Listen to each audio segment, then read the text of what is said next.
দক্ষিণী সিনেমার জনপ্রিয় অভিনেত্রী রাশমিকা মান্দানা, যার হাসিতে গলে যায় হাজারো হৃদয়। তেলুগু, কন্নড়, তামিল একের পর এক সুপারহিট ছবিতে অভিনয় করে প্রমাণ করেছেন নিজেকে। 17 অক্টোবর দীপাবলি উপলক্ষে মুক্তি পাচ্ছে থামা। সিনেমাটির কেন্দ্রীয় চরিত্রে অভিনয় করেছেন রাশমিকা। আয়ুষ্মান খুরানা, নওয়াজুদ্দিন সিদ্দিকী, পরেশ রাওয়ালকেও দেখা যাবে এই সিনেমায়।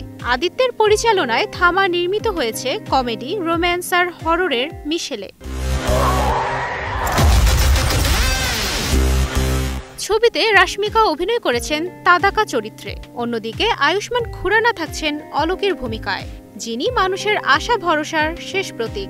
অলোক তাদাকার প্রেমের গল্পে হাজির হয় অন্ধকারের বাদশা ইয়াকশন, যার চরিত্রে অভিনয় করেছেন নওয়াজুদ্দিন সিদ্দিকী। সিনেমায় বাড়তি মজা আনবেন কৌতুক রসে ভরপুর পরেশ রাওয়াল। সম্প্রতি সিনেমাটির টিজার প্রকাশ হয়েছে সামাজিক যোগাযোগ মাধ্যমে।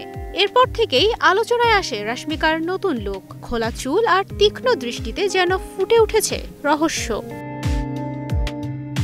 দক্ষিণ ভারতের ন্যাশনাল ক্রাশ খ্যাত রাশমিকা তার যাত্রা শুরু করেন 2016 সালে কিরিক পার্টি ছবির মাধ্যমে।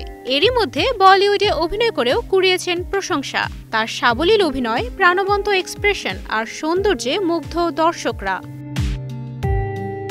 তুবাইশি বুশরা, স্টার নিউজ।